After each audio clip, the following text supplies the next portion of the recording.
7:44 here on your Friday morning wake-up call. Now it's time for Friday with the Fuzz. Here is Mr. Michael Green. Thank you, Derek. In studio with us today is Elgin's, one of Elgin's commanders from the Elgin Police Department, Anna Lally. Welcome, Anna. How are you today? Good. Good morning. You don't have a microphone. No.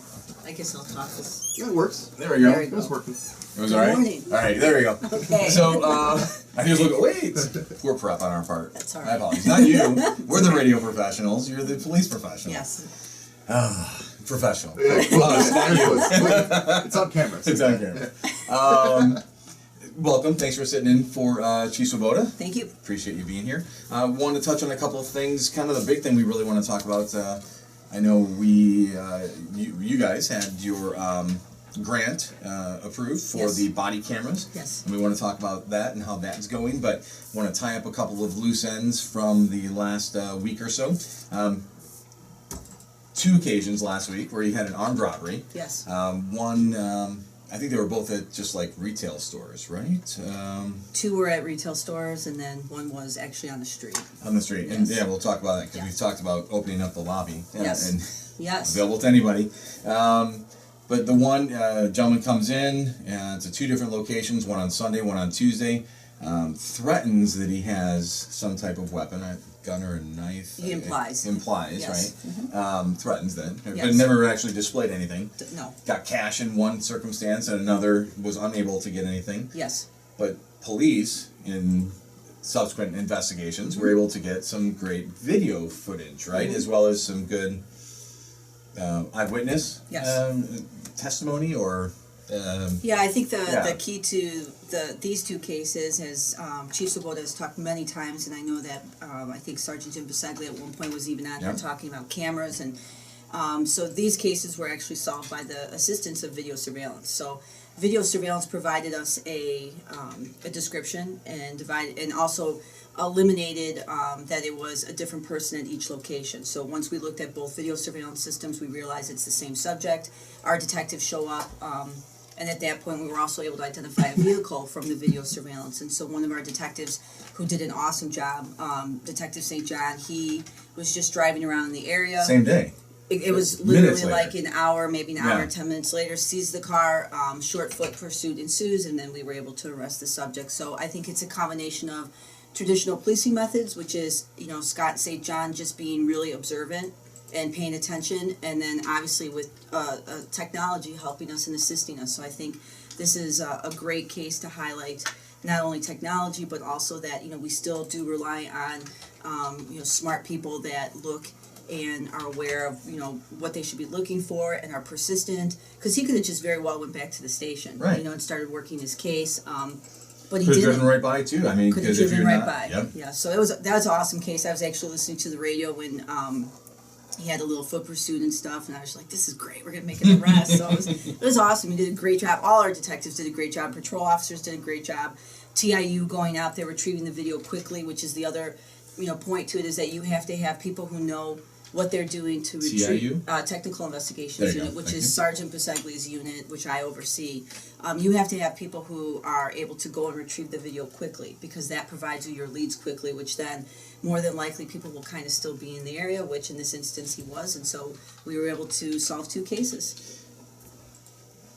I don't even know how to tie it together, or if I want to tie it together, and it doesn't make, I know how Chief Swoboda would deal with it, right? But you look at what happened up in like Fox Lake, where the same kind of thing, they went around to look for video footage, they had a call, they were there within minutes of after, and these people are still unfound for the Glenowitz case. And then I'm not trying to compare, but I mean, you look at something like this and it's like, yes, right? That's how you hope that it's going to go. And I think also, and I won't speak about the Fox Lake case because I don't know the Right. specifics, but I think in general, just video surveillance, which one of the things we'll talk about with the body cameras too, you have to make sure that the public understands the limitations and the capabilities. And a lot of that is educating and making sure that people know, sometimes you're not going to get it on camera. When you do get it on camera and the video quality is good, and then also that you can retrieve it. Right.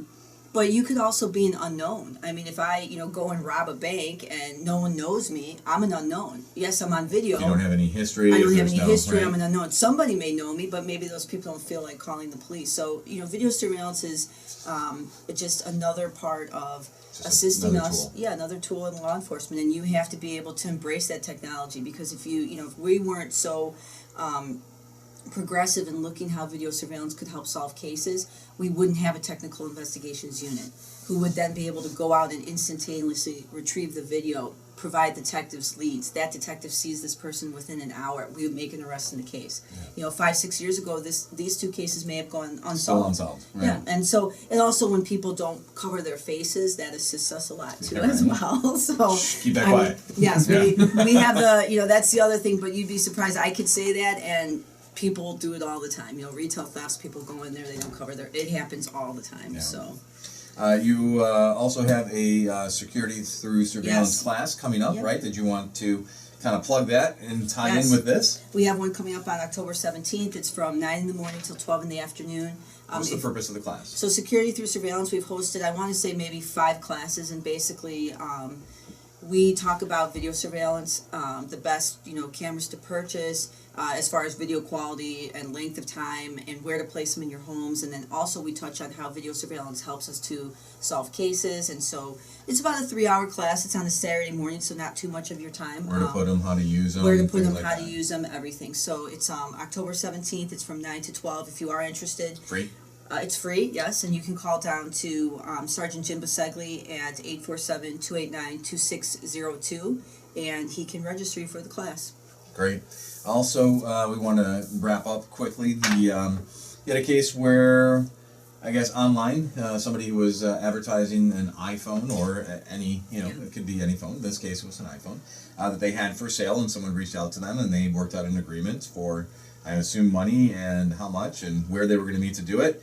And again, this person implied he had a knife when they met. It took the phone and then went and took off running. Yes.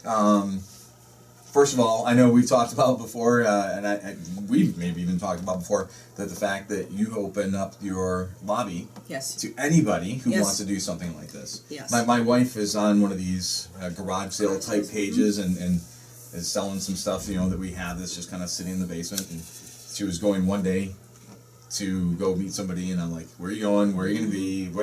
I was really nervous about it because even people coming to our house to do it, you don't know who they are. Exactly. It's scary. She worked out an arrangement to meet someone at a bookstore. Okay. Public place, yeah. Yeah, so it was good, and I mentioned, maybe check with Huntley Police and see if you can Yeah. do something there, because we live in Huntley. So I don't know if they have it or not, but in this case, the victim, I guess, was able to provide information where it wasn't a fake Facebook account. No. It was the person's actual. So that made it kind of easy, right? Yeah, and I think it's twofold. One, it's obviously to hit on the fact that if you are going to do an online transaction, that the Be smart. police department, be smart. The police department is always available to you. I know we've been talking about that for over a year, and we've actually had a lot of people come down and use it. It's a So great picture a while back. yes, of where they were those- doing a computer or the something. computer, and they Yeah. were sitting on the floor in there, and they had Yeah. it plugged in, and I love that thing. It was great. Yeah, and that's Yep. that's how it's meant to work. So, so obviously make sure that tell your friends, tell your family if you're doing this. Online sales, come to the police department. We're always there for you. That's what we are. That's part of what we do, is make sure that we provide a safe, comfortable place for you to do this transaction.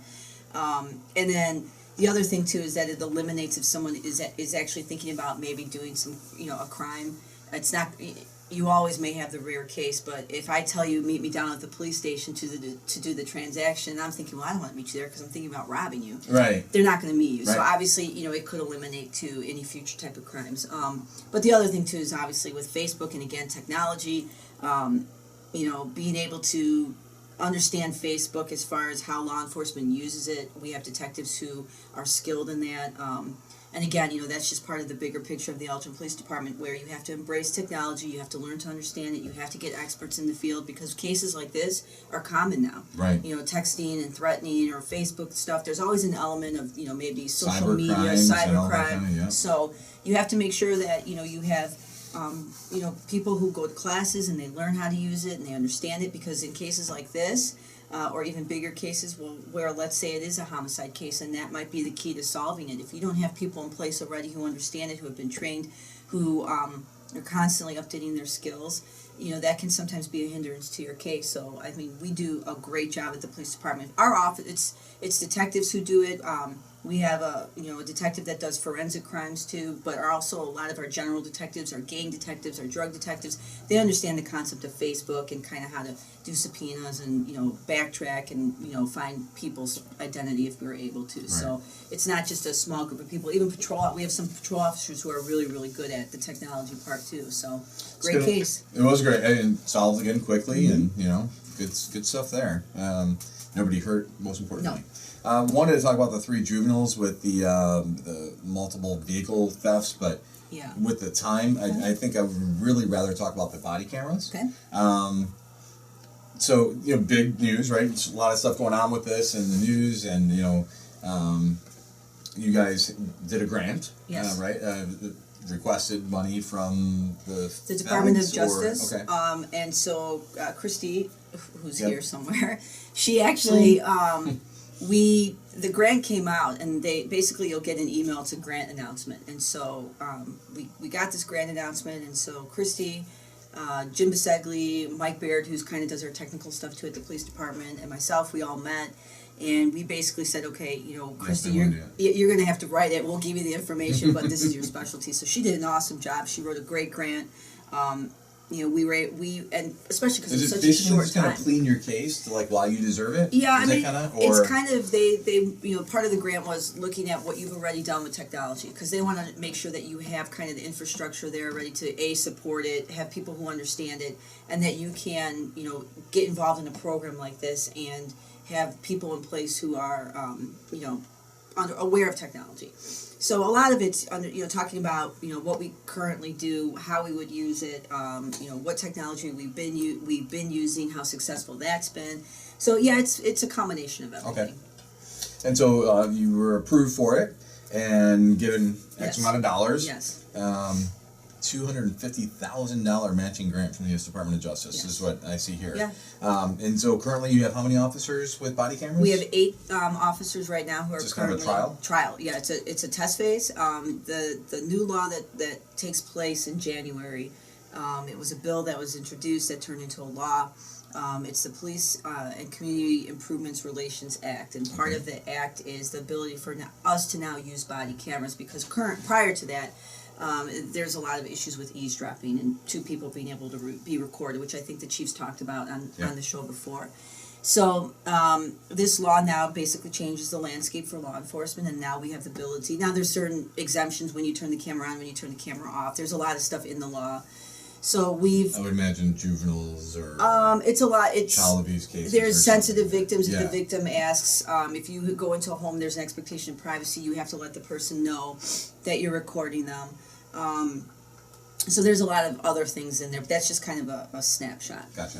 And so we, in April, formed a committee in anticipating that this bill was going to pass. And so we formed this committee. It's supervisors, it's officers, it's civilian staff, inclusive of our records division, because you also have to think about the FOIA requests and the information. How are you going to push that information out to the public? Who gets that information? So there's a lot of stuff that we have to work through. So we have 8 officers currently testing the body cameras, so we'll eventually make our way through maybe 5 or 6 different types of models. It all depends. They're usually weird for about 2 weeks, and then we switch the models I was just going to ask you, does it rotate between the officers as well, or is it going to be the same 8? The same 8, but they'll rotate different cameras, so that way they have the ability to compare, what which they're... camera they like better, which ones work better for them. Exactly. They have a knowledge base. Exactly. So we're doing that, and so we anticipate maybe this for another couple of months as far as a test phase. In the meantime, we're still figuring out, when are we going to purchase them, what are we going to do. There's a lot of stuff we have to do with, logistics-wise, and so there's a lot of work to still be done. So this test phase gives us the ability to work through some of the issues that we may encounter once we do, establish a full body-worn camera program in the police department. Preliminarily, any pros or cons yet that you've been made aware of? Anything that this is great, or I don't know if we like that, or this has been a problem? I met with the officers Wednesday of this week, so that was kind of like our first. Good timing that you're here. Yes, the first 2 weeks and then so we're going to switch the cameras up starting next week, And generally, we just kind of hit on some of the pros and cons of the cameras that they're testing themselves. And then one thing that did come up that we had a little bit of conversation about was the downloading time. And so that's something you have to take into consideration too, as well as if the camera's taking a while to download and you need to look at the video. Does it have to do with the quality that it's recording at, or the level? It's the quality. It's also how it's, how it downloads itself in the docking station. Some of the cameras that we'll eventually be testing, you can actually review the video on the camera. So there's a lot of things we have to work through, but that was something that we kind of, through this test so far, is we have to be aware of, that it's going to take a little bit of additional time for officers to do their reports if they need to look at that video. So but that's the whole point of the test phase. I think that the police department, Elgin, we don't wait for people to do things. We set the bar. I mean, we're not going to wait for this test and getting this information and this data. I've had a lot of different agencies reach out to me and reach out to the department because they're asking, hey, do you guys have this? Hey, do you guys have that? So we're being very thoughtful about how we do the test, and we're taking our time. We're going to look at the pros, the cons. We're going to let the public know. I've gone to city council. The chief's talked about it numerous times. We go to community meetings. So this is we want everybody to be aware of what we're doing. From a public standpoint, have any of the officers stated that the public is very anti or very pro camera, or because at this point they still have to notify them? Yes. I just like to let you know that you're on camera, or how do they? At this point, because we're kind of in this middle area, so there's protocol that we work with our legal department to establish where during this test phase what we will do. In January, that will change slightly depending on circumstances, so we'll have to revise our protocol. And but generally, the officers have received. I mean, I've viewed a couple of videos where the officer says, "Hey, I just to let you know you're on camera." They're like, "Okay." I mean, it's basically. I almost think that the expectation of police officers having cameras or some camera capturing you, I think the public is they're comfortable with that now. Yeah. So it's just our officers haven't had any negative experiences, but again, it's a we've only been doing it for a couple of weeks. So at the end of our full test phase, we'll be able to provide the chief a full analysis along with data on the cameras, the issues, the concerns, things to think about, considerations, and from then we'll take it from there. I can imagine. The nice thing about it is there it is, black and white, or in color in this case, right? There's no he said, she said kind of, well, this is what happened, or the officer said this, or the victim said this, or the subject or the suspect said this. No, here's the camera, here's the footage. Yeah, and again, the point that I've been stressing a lot is, managing expectations with the public and letting people know. Incidents that are captured on camera, sometimes you have it and it does nothing, so you have to just realize that it's another tool. Right. It's, traditional policing methods, interviewing witnesses, forensic applications, having, smart people that, and detectives that understand other investigative methods like, social media and using that, or establishing relationships in the community where people then feel comfortable coming forward to you. All that still is in play. This is just an added bonus on top of it. So, in some incident, I think the chief last week when he was on the show was talking about if there's an incident that happened behind him, and you are here, it's not going to capture it because my camera's facing forward. Right. So, is it audio as well? Yes, it's audio and video. So it will may capture the audio, but then again, just like with any technology, if someone's smiling and saying one thing as a joke, it's not going to capture that. You're going to hear something. You'll hear it, but it may be an entirely different meaning because you can't see the person's expression. Yes, and again, the technology is not infallible. You have to be very aware of what its limitations are and its capabilities, but it's another tool that why wouldn't we use it? We have a whole unit that's dedicated to technology that focuses on cameras, and we have classes and we educate the public, so this just is something that complements what we already have. Yeah. There's a couple things we didn't get to, but if you want to talk, just kind of wrap up anything you've got. Just 2 things real quick, just the security through surveillance class, which I already mentioned, October 17th. Also, we have a Spanish Citizens Police Academy, which starts October 24th, I think. So does that one fill up as quickly as the... It does, but it's usually towards the end. Like, there's a rush towards the end. So it's on our Facebook. I know Christy put it out there. Then Derek's been reading it as well every morning. And our next Coffee with a Cop is on October 20th at the Dunkin' Donuts on East Chicago Street from 6 p.m. to 7 p.m. And the big event for the city is Nightmare on Chicago Street, Yeah. which is October 24th. That's Saturday. So we're in the planning stages of that right now. So that's it. You have any zombie officers out there? No, I love that event. I it's love The great. Walking Dead. I love it. So Yeah. it's It's taken off. It really it's has. huge. It's done great. Yeah. So we I work that because I'm in charge of special events. But even when I wasn't, and I was in You were charge there. of investigation, I was there. Now I'm working, but I love that event. It's great. So Great. that's all. Commander Aaron O'Lally from the Elgin Police Department, thank you very much for being here. We Thank appreciate you. it. Thank Have you. yourself a great weekend. You too. All right, thank you. you. You're listening to AM 1410, WRMN. And Elgin.